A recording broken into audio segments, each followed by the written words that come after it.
ำเนี่ยทำเนี่ยเป็นการบาลีอยู่นะการบาลีการไทยก็เหมือนกันไปตามกวนเมืองเองที่ยากเนาะธรรมะเนี่ยทำมันเป็นอะไรเนี่ยทำมัมทาเรตีที่ธรรมโมทำมัมทำมันว่านั้นทาเรที่กับจับบุคดีตุกกายขันธาสัตวะผีคนทั้งหมดคนนั้นตีนาที่ก็มันจับเบอร์ตีขันธาตัวสัตวะผีคนทั้งเชียงทั้งดวงเจ้าเนี่ยทำโมจีหัวทำเนี่ยทำอันปากับจับเบอร์ดีขันธาตัวผีตัวคนทั้งหมดทั้งพิษนี่นั่นห้องว่าทำเนี่ยทำมันจะได้มันมีเนื้อไม่เนื้อตอกเนื้อหมอกเนื้อหมากเนื้อหัวเนื้อร้อนจ้าเนี่ยมันมีอยู่ที่ในตัวขันธากายเอาไหนนี่ธรรมะที่ว่านี้เนี่ยพระพุทธองค์ได้ตรัสเป็นบาลีว่าธัมมังทาเรตีติธัมโมซึ่งคำว่าธรรมะนี่หมายความว่าสิ่งที่มันติดมากับตัวสัตว์ตัวมนุษย์ทุกรูปทุกนามมันติดมาอยู่ในตัวในใจของเราเนี่ยอันนั้นเรียกว่าธรรมของที่มันได้มาทั้งหมดเนี่ยเรียกว่าธรรมถ้าจะแปลสั้น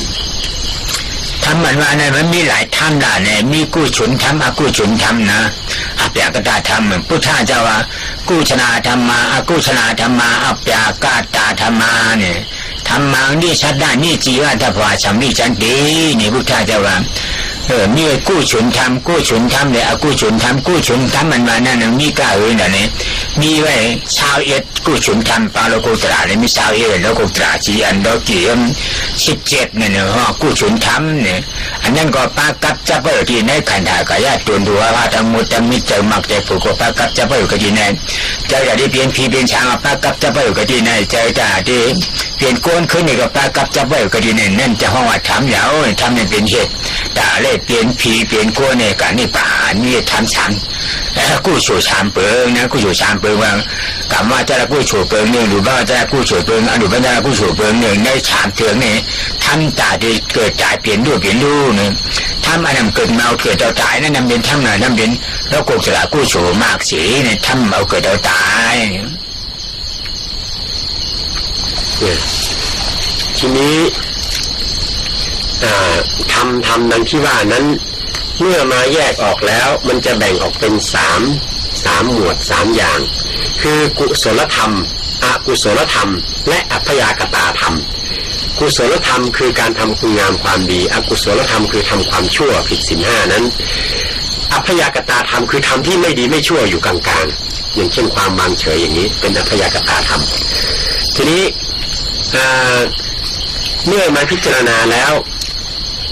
ในส่วนของกุศลธรรมนั้นยังแบ่งแยกออกไปอีกเป็นการมาวัจรกุศลคือการทำกุศลทานและศีลนี่เป็นการมาวัจรกุศลรูปาวัจรกุศลคือการทำสมถะภาวนาเพ่งฌานจนได้ฌาน4อันนี้เป็นรูปา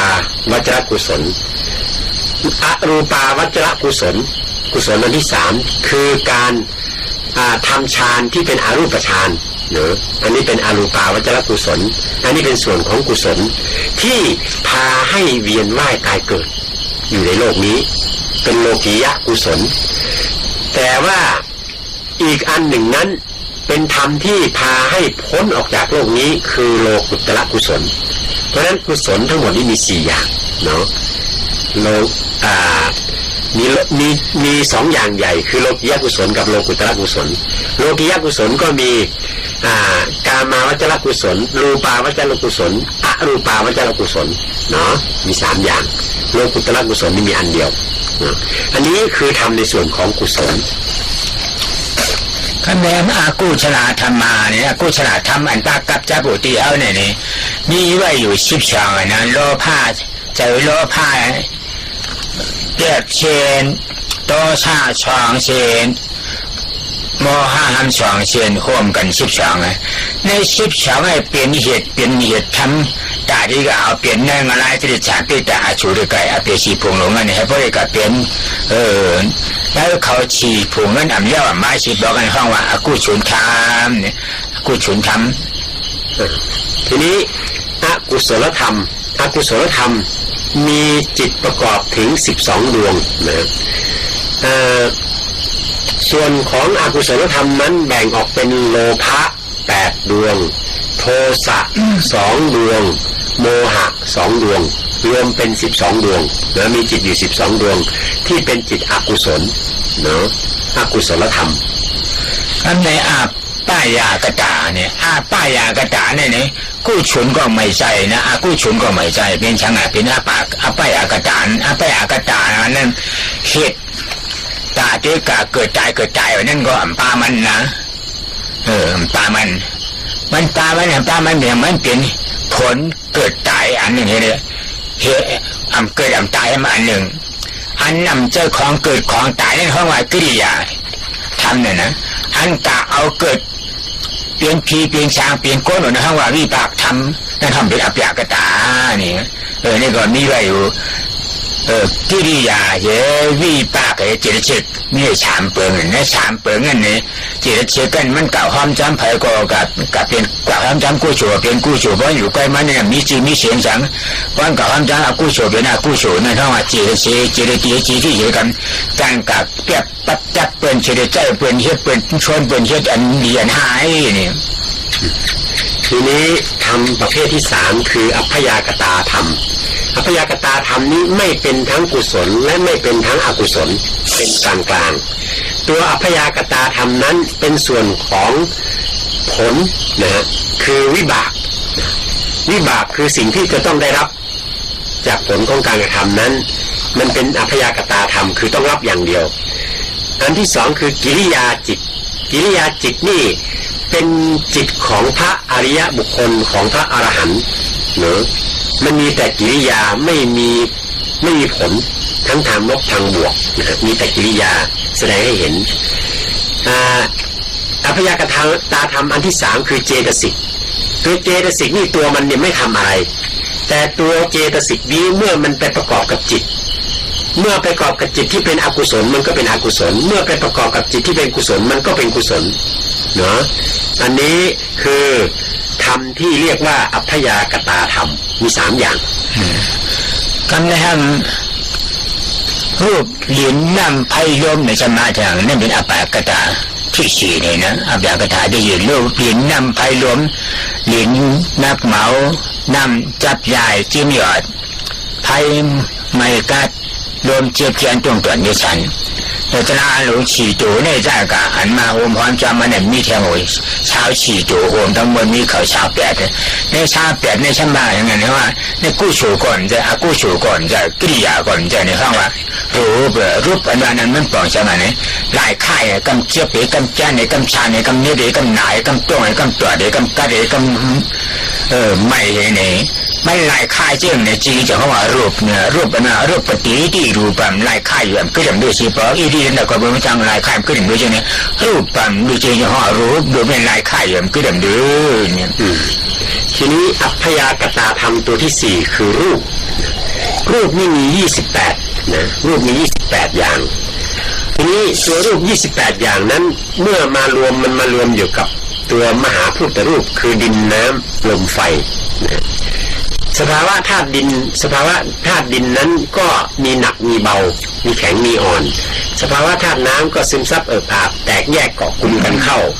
สภาวะธาตุไฟก็มีร้อนมีหนาวมีเย็นมีอุ่นสภาวะธาตุลมก็มีเจ็บปวดเต้นตอดเหน็บซ่านต่างๆเหล่านี้มันเป็นอัพยากตาธรรมเป็นกลางๆของมันเป็นของมันอยู่อย่างนั้นน่ะทีนี้ความหมายของคำว่ารูปนั้นหมายความว่าอย่างไรรูปหมายความว่าเปลี่ยนแปลงอยู่ตลอดเวลาไม่หยุดไม่ยั้งมันเปลี่ยนแลกกันไปแลกกันมาเดี๋ยวเป็นลมเดี๋ยวเป็นดินเดี๋ยวเป็นน้ำเดี๋ยวเป็นไฟในตัวเราเนี่ยมันเปลี่ยนแปลงย้ายกันไปย้ายกันมาเปลี่ยนแลกกันไปกันมาอยู่ตลอดเวลาเดี๋ยวเจ็บเดี๋ยวปวดเดี๋ยวร้อนเดี๋ยวหนาวเดี๋ยวซึมเหงื่อเดี๋ยวหนักเดี๋ยวเบามันเปลี่ยนอย่างเงี้ยไม่มีหยุดไม่มียั้งอันนี้คือลักษณะของสิ่งที่เรียกว่ารูปอันนี้อัพยากตาที่5เนี่ยอัพยากตาที่5เนี่ย1อันนี้มีตานิบาน2อปานิตานิบาน3สุญญตานิบาน4ชาปาฏิทานิบาน5อนุปาทิชานิบานเนี่ยเนนิบาน5จันแน่ในอย่างนี้เขาว่าอัพยากตาที่5นี่นะอัพยากตาที่5นะอัพยากตานี่ก็เป็นคำหลังเก่าเนี่ยนี่ก็ปากับจะประโยชน์ที่ในขันธกายะตัวชัตวาภิโกนัย สัอุปาทิเสสนิพพานอนุปาทิเสสนิพพานแล้วก็มีสังแทงค่ะอันนี้มิตาอนิตาสุญญตาอันนี้มิตาอปนิหิตาสุญญตาสัอุปาถ้าที่เสสนิอนุปาทิเสสนิพพานมีหาจันนั่นมีหาทีนี้อัพยากตาธรรมตัวที่5เนาะ1 2 3ตัวที่5ก็คืออนิมิตตังอัปปนิหิตังสุญญตังสัอุปาทิเสสนิพพาน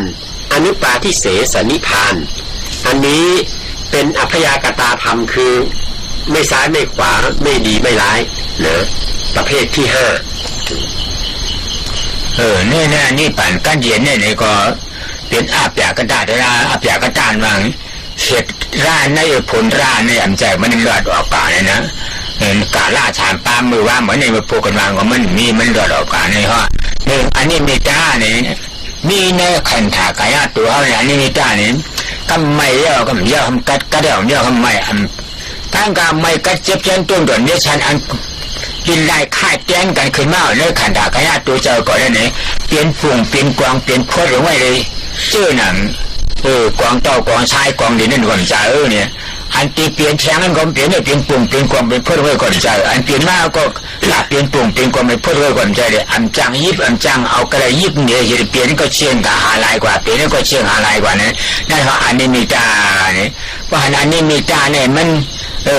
ออกป้นมุ่นลันตราตัวละนึงด่าเนี่ยออกป้นมีจ่าที่เห็นว่านั่นนะ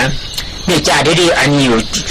กัดจับปลายที่ขูตัวปลายที่นี่เป็นตรามันกึ่งเหลื่อมด้วนเดียวนี่มันออกป้นมุ่นละนั่นกว่ากับเป็นเศร้าปลายที่เศร้านี่ป่านทีนี้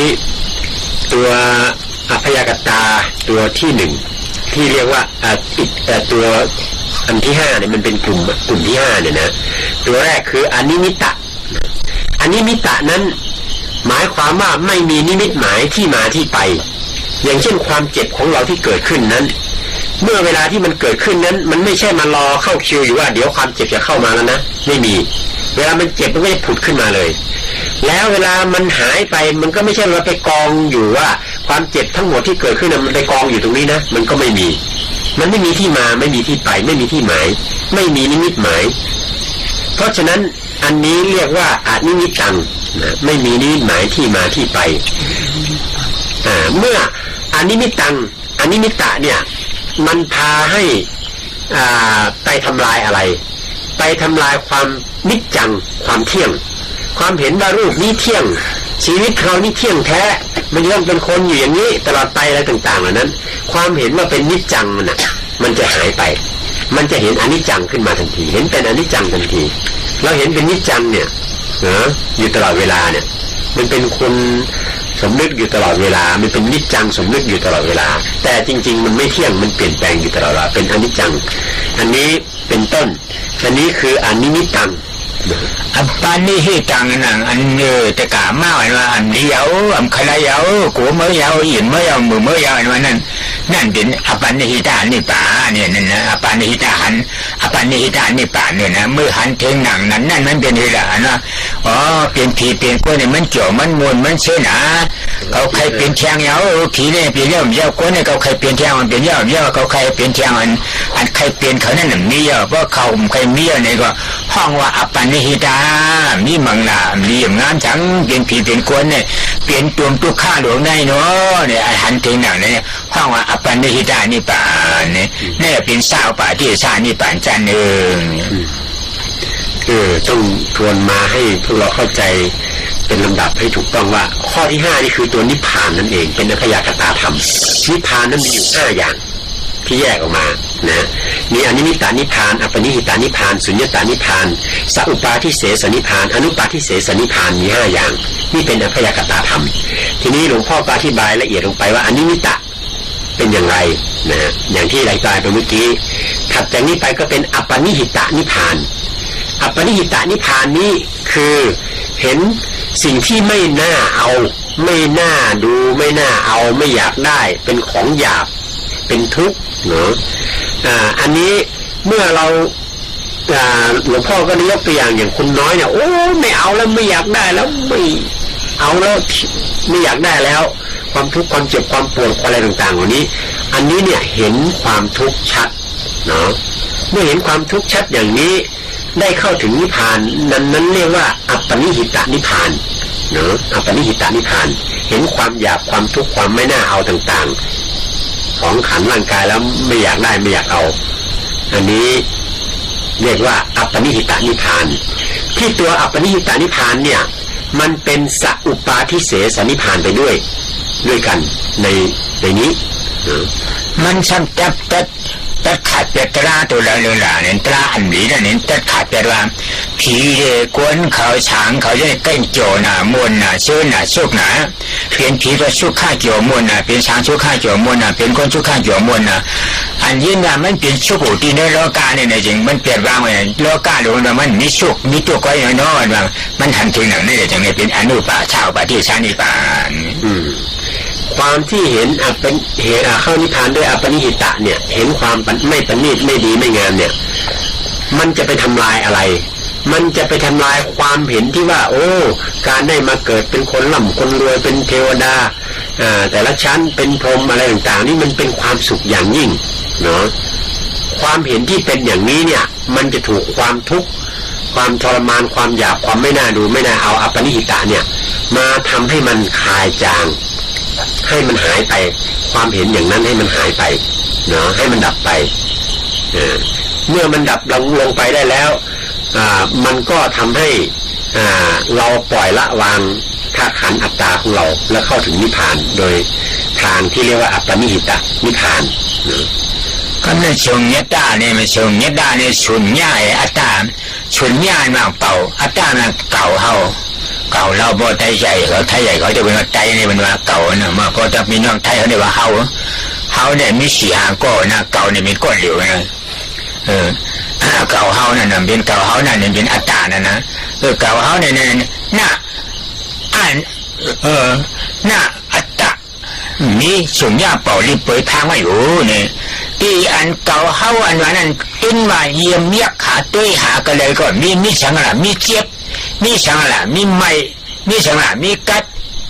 มีสังละมีชันมีนักมีเหมา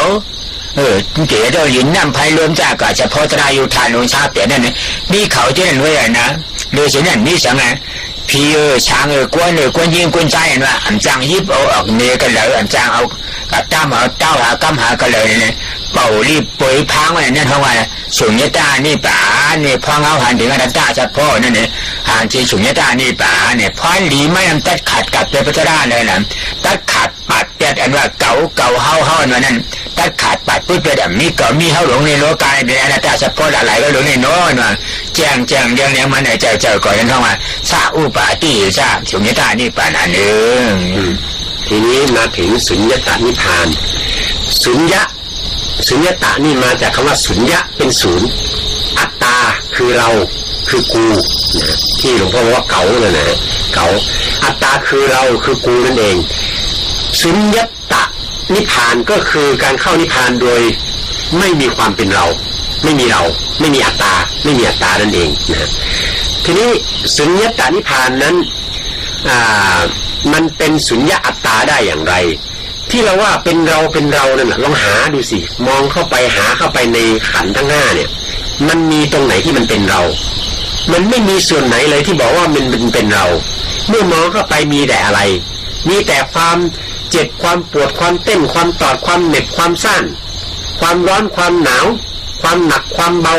ความซึมซับเปิดปากแตกแยกซึ่งเป็นสภาวะธาตุดินน้ำลมไฟเท่านั้นเองไม่มีอะไรไม่เชื่อลองหลับตาดู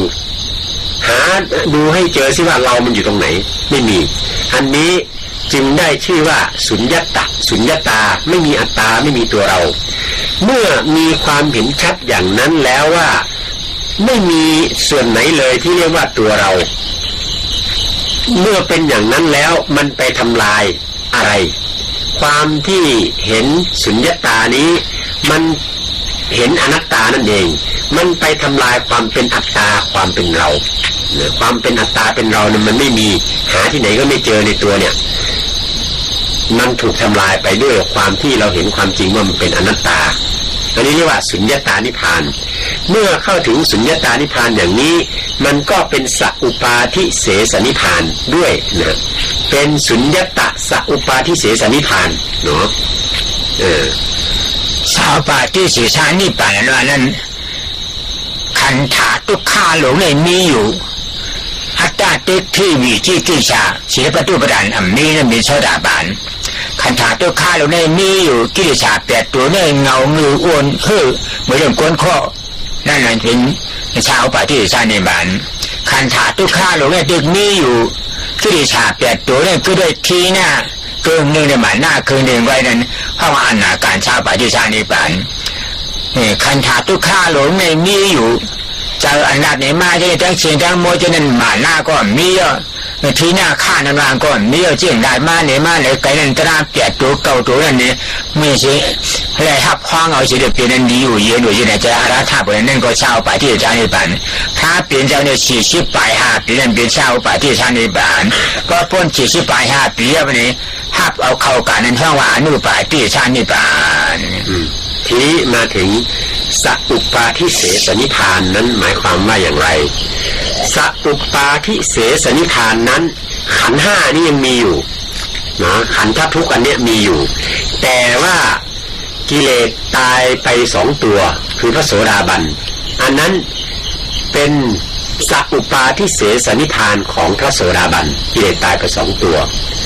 ทีนี้ต่อมาเมื่อกิเลสตายไปอีกกิเลสที่เหลืออีก8 ตัวนะเหี่ยวแห้ง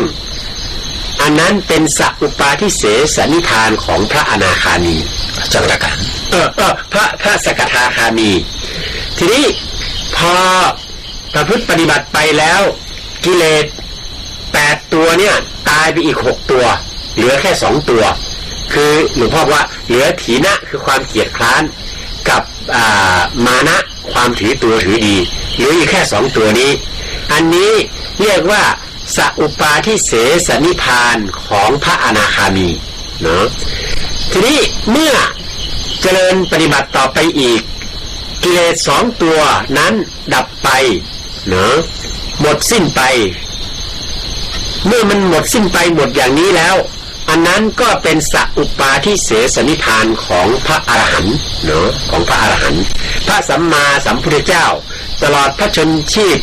ที่หลังจากเป็นสัมมาสัมพุทธเจ้าแล้ว45 ปีนั้นน่ะเป็นสัพอุปาทิเสสนิพพานอรหันต์เนาะอยู่ตลอด45 ปีต่อเมื่อขันธ์นี้ตั้งอยู่ไม่ได้แล้วดับขันธ์5นี้เข้าสู่ปรินิพพานตรงนั้นถึงเรียกว่าอนุปาทิเสสนิพพานเป็นนิพพานตัวสุดท้ายอนุปาทิเสสนิพพานดับขันธ์เข้าอนุปาทิเสสนิพพานถ้ามันมาอันนี้ก็หากันแล้วนี่นะตามมีกับทัพปุถีแล้วเนี่ยนะที่หาเลยหาในป่าในธรรมในหูไม่มีนะมีที่ไหนมันหมดเนี่ยดีลีให้เนี่ยมีที่เขาโมหะอันนี้ก็เขาก็จะไล่อันนี้เขาโมหะอันนี้ก็จะกันไล่อันให้เป็นธรรมดาเป็นผู้จ่ามันติดตึกไหลติดตึกโมหะก็เลยถ้ามันนี้เนี่ยเพราะว่าโมหะมันเนี่ยเลยโมหะน่าเป็นสมาชิกกับบ้าเลยนะไหลมันเป็นอะไรไหลเป็นมากเลยนะเขาก็โมหะโมไหลนี่พ่อกันไหนนะพ่อบอกว่าเนี่ยทำที่ว่าเนี่ยมันไม่ได้มีที่อื่นที่ไกลที่ไหนเลยมันมีติดมาอยู่กับตัวกับใจของเรานี้เองเนาะไม่ต้องไปหาในป่าในดงไม่ต้องไปเข้าถ้ำเข้าเขาไม่หาวัดโน้นวัดนี้หาข้างในนี่แหละเนาะอันนี้มันอยู่ในนี้ทั้งหมดเพราะฉะนั้นถ้าเรารู้จักวิธีหาเราก็จะได้พบเห็นนะ